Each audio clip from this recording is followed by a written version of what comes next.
আমি at the very outset এখানে যারা কেবলমাত্র মেন আছেন, মেন, তারা একটু দাঁড়াবেন।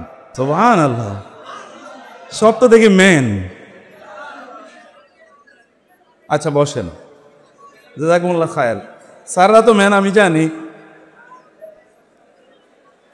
তো আমাদের ডক্টর শক্তির আলোচনা আপনারা যেভাবে তাকবীর দিয়েছেন, আমি বুঝতে পেরেছি যে এখানে ম্যান আছে, কিন্তু একটু কনফিউশনটা একটু দূর করে নিলাম, ম্যান নাকি মেইন। ওকে, মাশাআল্লাহ। কিন্তু উইমেন তারা যেহেতু এর বাইরে আছে, আমি তাদেরকে দেখতে পাচ্ছি না, সেজন্য আমি বোনদেরকে বলবো যে উইমেন যারা আছেন তারাও একটু নিজেদেরকে একটু ডিফাইন করে নেন, অর অ্যাসার্ট করেন যে whether you are women or female. আচ্ছা, প্রশ্ন হলো কেন এই গল্প আমি শুরুতে বলছি?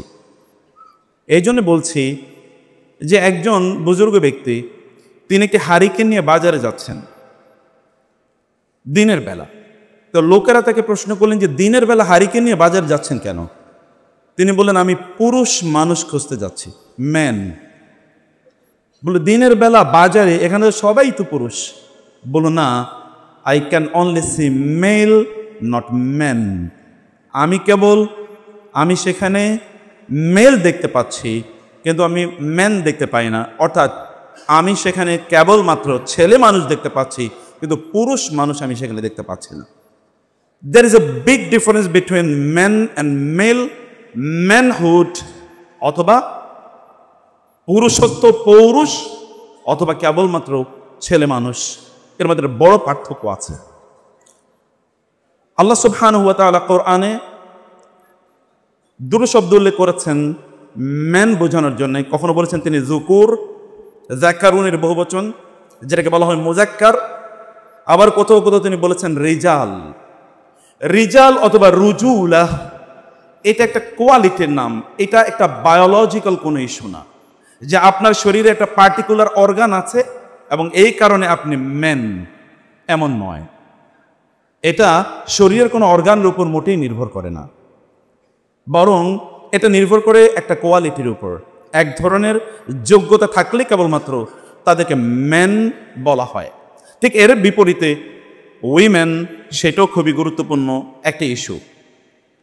আমি শুরুতেই মহান আল্লাহ সুবহানাহু ওয়া তাআলার শুকর আদায় করছি, যিনি এই অসাধারণ, maybe the first of its kind in the history of this university, এরকম একটা অসাধারণ আয়োজনে আমাদেরকে এবং আমার প্রিয় ভাইয়েরা এখানে আছেন, দ্য স্পিকার্স, এবং আপনারা যারা আয়োজন করেছেন, তাদেরকে আল্লাহ সুবহানাহু ওয়া তাআলা এই ঐতিহাসিক সন্ধিক্ষণে এখানে উপস্থিত হওয়ার তৌফিক দান করেছেন। এবং এই কারণে আমি from the core of my heart আমি আল্লাহ সুবহানাহু ওয়া তাআলার কৃতজ্ঞতা আদায় করছি, বলছি আলহামদুলিল্লাহ। এবং রাসূলুল্লাহ সাল্লাল্লাহু আলাইহি ওয়াসাল্লামের উপর দরুদ এবং সালাম বর্ষিত হোক, যিনি ছিলেন সত্যিকার অর্থে পুরুষ। এবং পৌরুষ কাকে বলে বা পুরুষত্ব কাকে বলে তা তিনি সত্যিকার অর্থে তার জীবনে তিনি তা দেখিয়ে গিয়েছেন। আর পাশাপাশি সন্দীপন সহ যারা এই চমৎকার আয়োজনটি স্পন্সর করেছেন বিভিন্নভাবে, ফাইন্যান্সিয়ালি, স্পিরিচুয়ালি, আমি তাদের জন্য কৃতজ্ঞতা জানাচ্ছি। এবং আল্লাহ সুবহানাহু ওয়া তাআলা এটা যেন কেবলমাত্র প্রথম মানেই সীমাবদ্ধ না থাকে, এটার জন্য একটা কন্টিনিউয়াস প্রসেস হয়।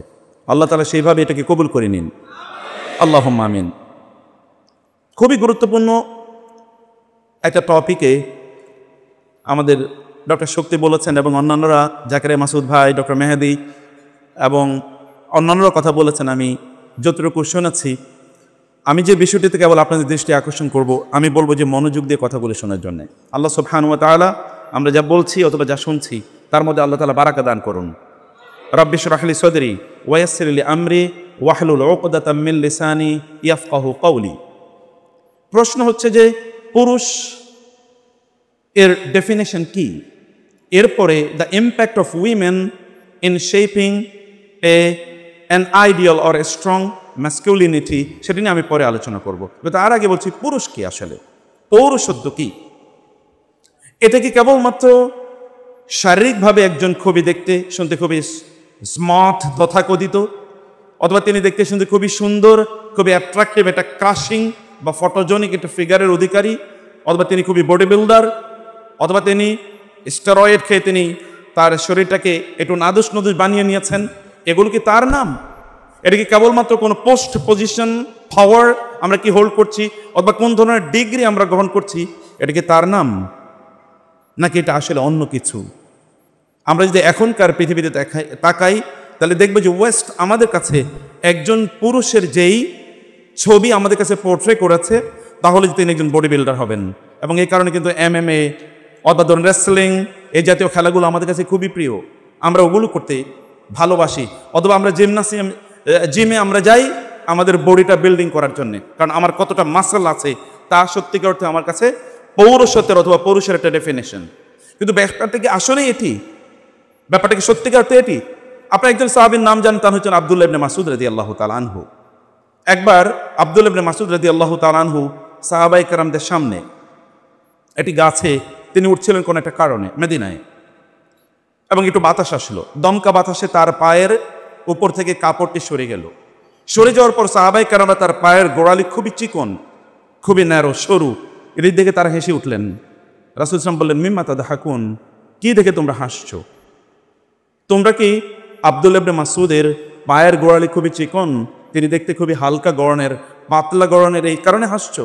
ওয়াল্লাহি, আল্লাহর কসম করে বলছি, যদি কিয়ামতের দিন আমলের দাড়ি পাল্লায় তার এই দুটো পা তুলে দেওয়া হয় এবং গোটা আসমান জমিন যদি অন্য পাল্লায় দেওয়া হয়, তাহলে তার এই দুটো পা অনেক অনেক বেশি ওজনদার বা ভারীদার হয়ে যাবে।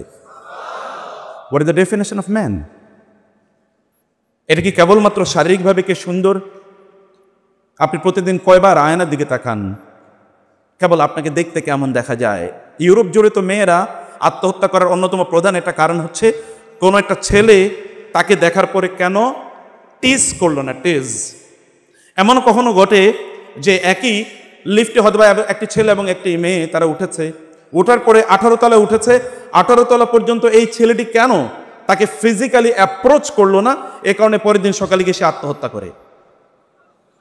কারণ তার মনে হলো যে আমি নিশ্চয়ই ফিজিক্যালি খুবই অ্যাট্রাকটিভ না, এবং এই কারণে সে আমাকে একটু হ্যালো, হাই অথবা আমাকে অ্যাপ্রোচ করে না বা টিজ করার চেষ্টা করে না, নিশ্চয়ই আমি এরকম কোনো চেহারার অধিকারী না, এটা তার কারণ। এবং আরও বহু ছুতায় তারা আত্মহত্যা করে। আমি রিসেন্টলি একটা স্টোরি পড়ছিলাম যে দুজনের তারা অনেক দিন পর্যন্ত তাদের রিলেশন আছে এবং তারা সিদ্ধান্ত নিয়েছে যেই দিন তাদের বিয়ে হবে সেই দিন তারা ওই যে একটা বেলুনের উপর চড়ে তাদের ওয়েডিং সেরিমনি তারা করবে। কিন্তু আনফর্চুনেটলি যেই দিন তাদের বিয়ে এবং তারা বেলুনে চড়ে তারা বিয়ে করবে বা ওয়েডিং সেরিমনি করবে, ওই দিন আবহাওয়াটা ছিল খুবই খারাপ, এবং এই কারণে বেলুনে উঠে তারা বিয়েটা করতে পারে নাই। এ কারণে মেয়েটি আত্মহত্যা করেছে। চিন্তা করলো আমার এই জীবন দিয়ে লাভ কি? আমি তো এখনো ম্যান অথবা ওমেন আমি হতে পারলাম না, কারণ আমি সেলিব্রেট করতে পারলাম না। এটি অনেক সময় আমাদের কাছে একটা ফলস ইমেজ অফ ম্যান অথবা ওমেন, ম্যানহুড বা ওমেনহুড আমাদের সামনে তুলে ধরা হয়েছে। বলা হয়েছে যে আমরা শারীরিকভাবে কতটা আকর্ষণীয়, এটি খুবই গুরুত্বপূর্ণ। আপনি যদি শারীরিকভাবে আকর্ষণীয় বিষয় যদি দেখেন, তাহলে জুলাইবিবের কথা একবার চিন্তা করে দেখেন তো। জুলাইবিব রাদিয়াল্লাহু তাআলা আনহু রাসূলুল্লাহ বললেন, জুলাইবিব কেন তুমি বিয়ে করে না বলো? জুলাইবিব বলেন, ইয়া রাসূলুল্লাহ আমি তো দেখতে খুব ইমপ্রেসিভ না, তাহলে আমাকে কে বিয়ে করবে? রাসূলুল্লাহ বলেন, যাও তুমি ওই ঘরে যাও এবং ওই ঘরের বাবা এবং মাকে গিয়ে বলো বিয়ের ব্যাপারে আমি পাঠাচ্ছি। অথবা রাসূলুল্লাহ ওই ঘরের বাবাকে ডাকলেন এবং বললেন তোমার মেয়ের ব্যাপারে বিয়ের প্রস্তাব করছি। তিনি বললেন, আহলান সাহলান ইয়া রাসূলুল্লাহ, আপনি বিয়ের প্রস্তাব করেছেন, আমার মেয়েকে বিয়ে দেব না? রাসূল বলেন, আমার জন্য আমি বলিনি, আমি জুলাইবিবের জন্য বলছি। তিনি একটু হতাশ হলেন, ওহ জুলাইবিবের জন্যে, তাহলে আমাকে একটু চিন্তা করতে হবে। এখনকার ফাদাররা যারা আছেন তারা এরকম যে কোনো একটা ছেলে খুবই দিনদার, এরকম একটা ছেলের বিয়ের প্রস্তাব আসলো মেয়ের জন্যে, ছেলেটা দিনদার কিন্তু তার ফাইন্যান্সিয়াল অবস্থা খুবই ভালো না, অথবা বড় কোনো পজিশনে চাকরি করেন না, অথবা টাকা পয়সা খুব বেশি নাই, অথবা বড় কোনো ডিগ্রিও ধারণ করেন না, কিন্তু তার দিনদারি খুবই ভালো, চরিত্র খুবই ভালো। এবার এই বাবা বলবেন আমাকে একটু ইস্তেখারা করতে দেন, ইস্তেখারা করতে দেন। কিন্তু এরপরে ওই মেয়ের ব্যাপারে আরেকটা প্রস্তাব এসেছে, এ আবার খুবই টাকা পয়সা আছে, ভালো ডিগ্রি আছে, দেখতে শুনতে খুবই ইমপ্রেসিভ, কিন্তু একটু কেবল ফ্যান্সিডিল খায়, আর কিচ্ছু না। বাবা এবার বলবো ও ফ্যান্সিডিল তো এটা কোনো বিষয় না, ঠিক আছে এটা ঠিক পরে ভালো হয়ে যাবে নি। দিনদারি আমাদের কাছে ম্যানহুডের ডেফিনেশন এখনো আসেই নেই, কেবল শারীরিকভাবে আমরা কেমন এটি আমাদের কাছে এসছে, অথবা এটাই কেবল আমাদের কাছে পোর্ট্রে করার চেষ্টা করা হয়েছে। রাসূল সাল্লাল্লাহু জুলাই বিবের ব্যাপারে প্রস্তাব করলেন। তিনি বললেন, আমি তাহলে আমার স্ত্রীর সাথে পরামর্শ করি। সাহাবায়ে কেরাম রাদিয়াল্লাহু তাআলা আনহুম, তাদের যুগটা আমাদের জন্য আইডিয়াল, কারণ তারা হিউম্যান বিং ছিলেন। কখনো কখনো আমরা তাদেরকে সুপার হিউম্যান বিং মনে করি, না, এটা সুপার হিউম্যান বিং এর ইস্যু না, তারা আমাদের জন্য আদর্শ। এবং এই কারণে তাদের এক্সাম্পল আপনাদের সামনে আনছি, বলার কোনো কারণ নাই যে সেটা একটা গোল্ডেন এজ, তারা কোথায় আর আমরা কোথায়, ব্যাপারটা এরকম না। They are human beings and you are also human beings. There are problems in their very society and we have also problems in our very society. এবং সেই কারণে তার আলোকে আপনাকে দেখতে হবে। তিনি তার স্ত্রীর কাছে গিয়ে বলেন, রাসূল ইসলাম তোমার মেয়ের ব্যাপারে বিয়ের প্রস্তাব দিয়েছেন। বলে, খুবই ভালো, আহলান সাহলান, খুবই ভালো কথা তো। বলেন, না, তার নিজের ব্যাপারে নয়, বরং জুলাই বিবের ব্যাপারে। তিনি একটু হতাশ হলেন। আচ্ছা ঠিক আছে, রাসূল কি আর কাউকে খুঁজে পেলেন না? এরকম টাইপের মেয়ে কিন্তু পাশের রুমে ছিল। তিনি শুনলেন এরকম আলোচনা, দৌড়ে আসলেন, বাবা কিসের বিষয়ে আলোচনা করছো? তোমার বিয়ের ব্যাপারে এরকম এরকম জুলাই বিবের প্রস্তাব রাসূল সাল্লাল্লাহু আলাইহি ওয়াসাল্লাম দিয়েছেন। বাবা, মা, তোমরা রাসূলের প্রস্তাবকে ফিরিয়ে দিচ্ছ, কিভাবে সম্ভব? আমি রাজি, আমার পক্ষ থেকে কোনো অবজেকশন নাই। মেয়ে যেহেতু রাজি, বাবা এবং মা অগত্যা বিয়ে দিলেন। আপনি জানেন এরপর জুলাই বিবের যুদ্ধের সময় চলে আসলো। জুলাই বিব যুদ্ধের ময়দানে গেলেন, তিনি শাহাদাত বরণ করলেন। রাসূল বললেন, তোমরা কি কাউকে মিস করছো? সাহাবায়ে কেরাম বলেন, হ্যাঁ, দৌড়ে এসে বলেন, না ইয়া রাসূলুল্লাহ, সবাইকে না, কাউকে মিস করছো? না, সবাইকে তো পেয়েছি ইয়া রাসূলুল্লাহ, অমুকে অমুক অমুক অমুকে শহীদ হয়েছেন, তোমরা আর কাউকে মিস করো না? ইয়া রাসূলুল্লাহ, সবাইকে তো পেয়েছি। না, আমি তো জুলাই বিবকে মিস করছি, আমি কিন্তু জুলাই বিবকে মিস করছি। সাহাবায়ে কেরাম বললেন, ইয়া রাসূলুল্লাহ, হ্যাঁ, জুলাই বিব এরকম 8-10 জনকে যুদ্ধের ময়দানে হত্যা করেছে শত্রুদের, এবং তিনিও বহু ক্ষত বিক্ষত হয়েছেন, তার লাশটা আমরা খুঁজে পেয়েছি। রাসূল নিয়ে আসলেন এবং তার দুহাতে জুলাই বিবকে নিলেন এবং তিনি নিজে কবরে জুলাই বিবকে তিনি কবরস্থ করলেন। এবং তিনি বললেন, জুলাই বিব আমার অংশ, আমিও জুলাই বিবকে প্রচণ্ড ভালোবাসি। আপনি কি নিশ্চিত করে বলতে পারবেন আল্লাহ রাসূল আপনাকে ভালোবাসে? আপনি এটা কখনো বলতে পারেন। You can claim that you love the messenger of Allah, but you can never claim that the messenger of Allah loves you, because there is no wahi inspiration. ওহি লাগবে আপনার কথা বলার জন্য, অথবা রাসূলকে থাকতে হবে, তিনি যেহেতু নাই, and there is no chance of descending wahi, তাহলে আপনি এটা ক্লেম করতে পারেন না। কিন্তু জুলাই বিবের জন্য বক্তব্য আছে, রাসূলুল্লাহ সাল্লাল্লাহু আলাইহি ওয়াসাল্লাম বলেছেন, I love him, he is a part of me. রাসূলুল্লাহ সাল্লাল্লাহু আলাইহি ওয়াসাল্লাম মেন, মানুষ, পুরুষ কাকে বলে, পৌরুষত্ব কি, তার সাথে যারা ছিলেন তাদের মাঝে তিনি এটি খুঁজে পেয়েছেন, দেখিয়েছেন। খুবই চমৎকার, খুবই দামি ড্রেস অথবা গ্যাজেটস ডিভাইস যদি আপনার থাকে, তাইলে আপনি ম্যান। এখন তো আপনার কতগুলো ডিভাইস আছে, এটা আপনার ডেফিনেশন অফ ইউর ম্যান, যে আপনি পৌরুষত্ব আপনার আছে। এবং আমি অ্যাগেন বলছি, পুরুষত্ব এটা কোনো বায়োলজিক্যাল ইস্যু নয়, যে কেবলমাত্র তথাকথিত মেলরাই কেবলমাত্র পুরুষ, ফিমেলরা পুরুষ না। নো, ফিমেলরাও পুরুষ। ওই যে পৌরুষত্ব বা পুরুষ সত্য বা পৌরুষ যাদের মধ্যে আছে, অথবা এটা কোনো জেন্ডার ইস্যু না, তথাকথিত জেন্ডার বা বায়োলজিক্যাল কোনো ইস্যু না, এটা একটা কোয়ালিটি। আল্লাহ সুবহানাহু ওয়া তাআলা সেভাবেই কোরআন এটাকে ডিফাইন করেছেন। জাহের নামক একজন ব্যক্তি, রাসূলুল্লাহ একজন সাহাবী, তিনি থাকতেন গ্রামে। আপনার যাদেরকে চাষা পোষা বলেন, গ্রামের লোক বলেন, ক্ষেত বলেন, এরকম টাইপের একজন মানুষ তিনি। রাসূলুল্লাহ সাল্লাল্লাহু আলাইহি ওয়াসাল্লাম তিনি তাকে বলতেন, জাহেরু বাদিয়াতুনা ওয়া নাহনু হাদিরুহু, যে জাহের হচ্ছে আমাদের গ্রামের রিপ্রেজেন্টেটিভ, আমরা হচ্ছি জাহেরের শহরের রিপ্রেজেন্টেটিভ। একবার জাহের গ্রাম থেকে যখনই তিনি আসতেন, রাসূলের জন্য কিছু উপঢৌকন নিয়ে আসতেন। রাসূল কিন্তু প্রচুর পরিমাণ হাদিয়া পেতেন এবং তার সংসার বা তার পরিবার চলতো হাদিয়া দিয়ে। মদিনায় এমন কোনো ফল উৎপাদন হতো না যে ফলের প্রথম অংশটা রাসূলের ঘরে আসতো না সাল্লাল্লাহু আলাইহি ওয়াসাল্লাম। A token of love of the Sahaba Karam for the Prophet sallallahu alaihi wasallam. জাহের তিনি গ্রাম থেকে আসার সময় কিছু নিয়ে আসতেন রাসূলের জন্য, এবং বাজারে বাকি জিনিসগুলো তিনি বিক্রি করতেন। একবার তিনি বাজারে কিছু বিক্রি করছিলেন, রাসূল পেছন থেকে যাচ্ছেন এবং তিনি পেছন থেকে গিয়ে জাহেরের চোখ এভাবে ধরে বললেন, এই একটা ক্রীতদাস আছে, কে ক্রীতদাস কিনবে, ক্রীতদাস কিনবে কে? জাহের চিন্তা করলেন, কে আমার হাত ধরে আমার চোখ বন্ধ করেছে, আবার বলছে কে বিক্রি করবে, কে কিনবে, ক্রীতদাস কিনবে কে? Selling a slave who is to purchase, কে আছে এরকম কেনার জন্য? জাহের একবার কেবল পেছনের দিকে একটা যিনি হাত দিয়ে ধরেছেন ওই হাতটা কেবল একটু স্পষ্ট করার চেষ্টা করলেন, স্পষ্ট করেই বুঝলেন এই হাতটা কেবল আমার নবীর আর কারণ। কারণ তার হাতটা ছিল তুলার চেয়ে অথবা রেশমের চেয়েও অনেক অনেক কোমল, কারণ হাত দিয়ে কাউকে মারেননি তো, এই হাত দিয়ে কাউকে মারেননি, এ কারণে এটার যে সফটনেস এটা পুরোটাই রয়ে গিয়েছিল, একজন শিশুর সফটনেসের মতোই ছিল। তিনি বললেন, ইয়া রাসূলুল্লাহ, এমন কে আছে আমার মতো দেখতে শুনতে এরকম জামা কাপড় ভালো না এবং কোনো শিক্ষা দীক্ষা কিছুই না, এরকম একটা মানুষকে কে কিনবে? তাহলে তো আপনি আমাকে, ইয়া রাসূলুল্লাহ, আপনি আমাকে দেখবেন খুবই সস্তা, কেউ আমাকে কিনবেন, অথবা আমার দাম খুবই কম। রাসূল বললেন, না, জাহের ওয়ালাকিন্নাকা ইনদাল্লাহি গালিন লাস্তা বিকাসিদিন, তুমি কম মূল্যের মানুষ না, আল্লাহ সুবহানাহু ওয়া তাআলা এর কাছে তোমার দাম হচ্ছে আকাশচুম্বী।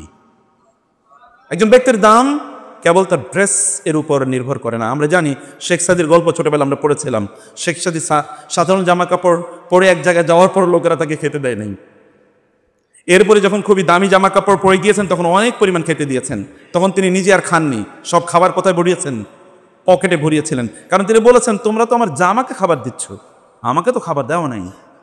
এটা একটা আইডিয়াল সোসাইটি, একটা পারফেক্ট সোসাইটি। পৃথিবীর অন্য কোনো সোসাইটি কখনোই পারফেক্ট ছিল না, কিন্তু তিনি যে সোসাইটি তৈরি করেছেন সেই সোসাইটিটা পরিপূর্ণভাবে পারফেক্ট ছিল।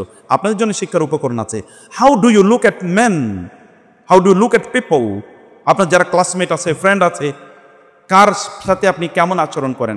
আমরা তো কেবল আমাদের হাসিটাও অনেক সময় কনফাইন্ড অ্যান্ড লিমিটেড, এবং এটা ইন্টারেস্ট ওরিয়েন্টেড। আমরা কেবল তাকে দেখেই হাসি যার কাছে কিছু পাওয়ার সুযোগ আছে।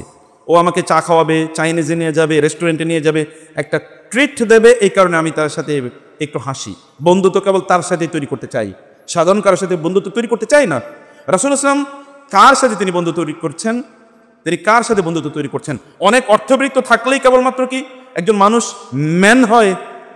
যারা আমাদের ডক্টর শক্তি বলেছেন, যারা এত টাকা পয়সার মালিক ছিল অথবা এত টাকা পয়সা লুটতরাজ করেছে, তারা কোথায়? আপনারা বলেছেন তারা কোথায় আছে? তো সম্পদ কেবলমাত্র মানুষকে মানুষ বানায় না। সাহাল ইবনে সাদ আস-সাঈদী, আমি ছোটবেলায় তার অনেক হাদিস পড়তাম, কিন্তু আমি তার ব্যাপারে জেনেছি বড় হওয়ার পর, একটু বয়স হওয়ার পর।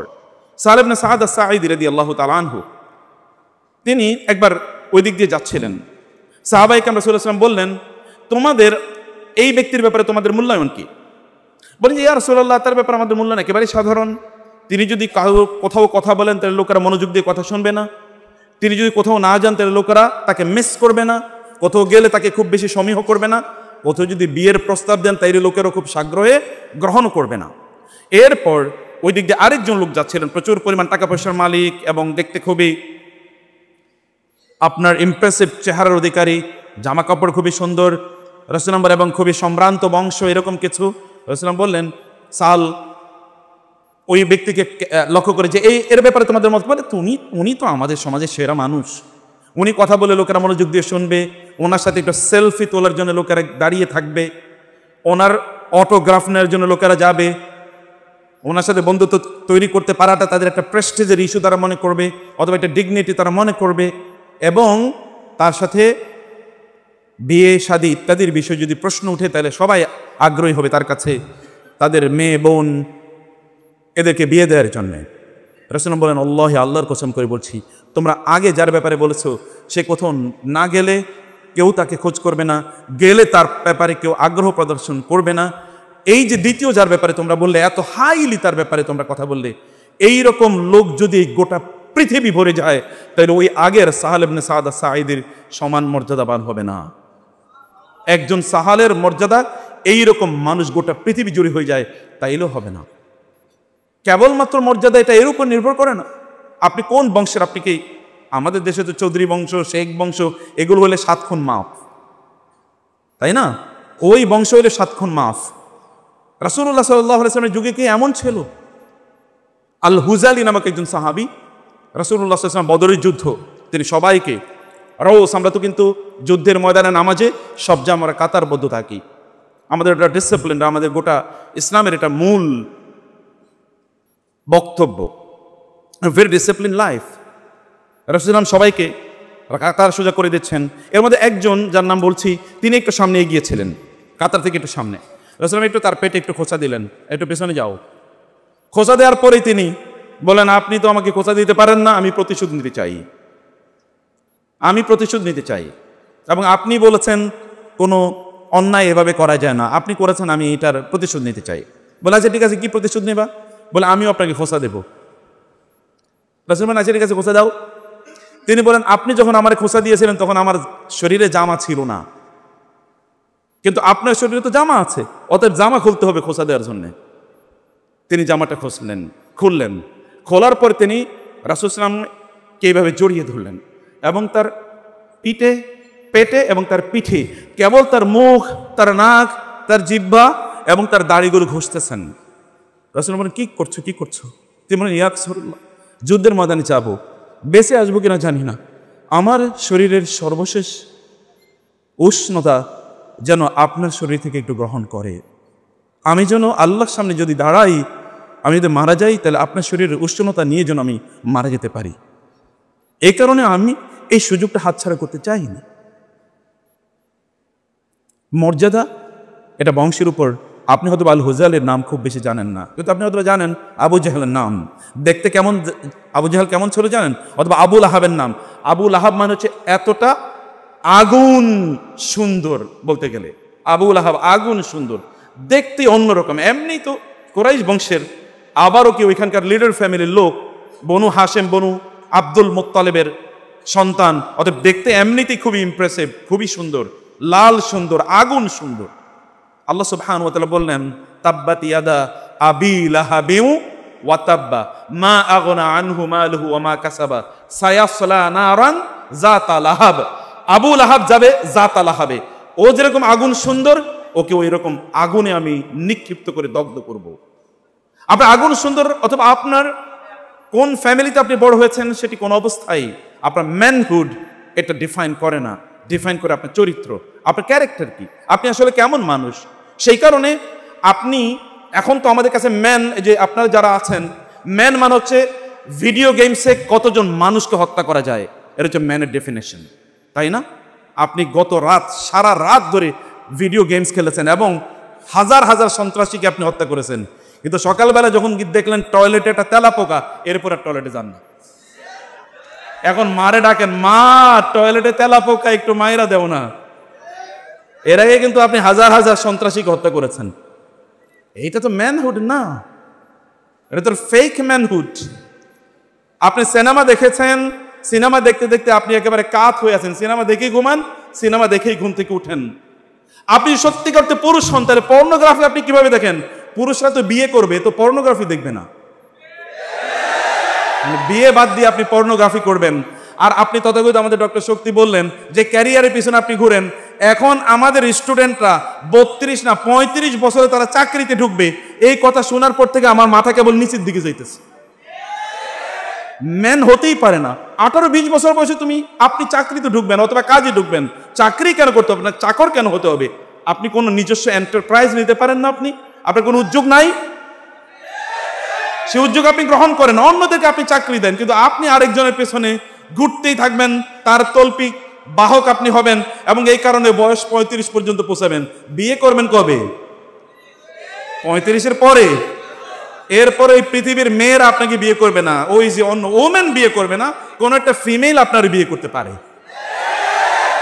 আবার বিয়ে করার পরে বাসর রাতে গিয়ে দেখবেন আপনি তো একটা ছেলেরই বিয়ে করছেন। কারণ এটা আসলে কি, আসলে তো এটা মেয়ে ছিল না। এরকম একটা ঘটনা আপনার জীবনে ঘটবে। ম্যান তো সে যে একজন নারীর পেছনে ঘুরে না, তার কাছ থেকে একটু ইমেইলিং টু ফিমেল, একটু চ্যাটিং অথবা একটা মেসেজ, যারা একটু হালকা কি করেছে, একটা মেসেজ ড্রপ করেছে, এ কারণে তার এবার হার্ট ড্রপ বেড়ে গেছে, এবার হার্টবিট বেড়ে গেছে, সারা রাত ঘুমাইতে পারে না। কারণ একটা মেসেজ, কতক্ষণ পরে পরে এই মেসেঞ্জারটা খোলে, কি লেখছে একটু দেখি তো। এটা তো কোনো ম্যানের পরিচয় না, এটা কোনো ম্যান না। ম্যান হয় সে বিয়ে করবে, এবং ম্যান সে যে বিয়ে করার পর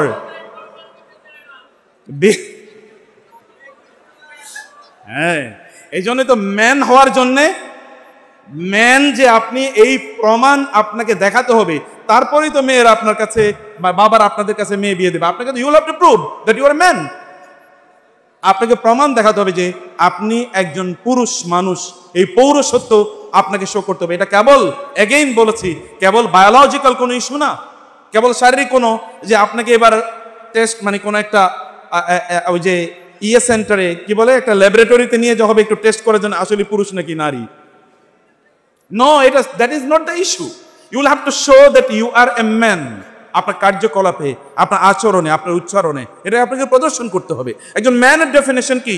কোরআন আল্লাহ সুবহানাহু ওয়া তাআলা কি ডেফিনেশন দিয়েছেন? আপনি সারাদিন ধরে কেবল আপনি কি করলেন? আপনি কেবল খেলা দেখলেন। বাঙালি চরিত্র, বাঙালিদের ম্যান যারা আমরা দেখেছেন আপনারা ওই যে বিশ্বকাপ ফুটবলের সময় দেখেছি বহু কোলা মানে ইয়াং ছেলে ফেলে ওরা আত্মহত্যা করেছে, কারণ তার টিম অথবা তার যে নায়ক খেলোয়াড় মহানায়ক গোল করতে পারে নাই, এই কারণে সে আত্মহত্যা করেছে। এটা তো কোনো ম্যানের পরিচয় না। সারা রাত জুড়ে আপনি খেলা দেখলেন, এরপরে আপনি বিমর্ষ, আবার কেন সে পাস করলো না।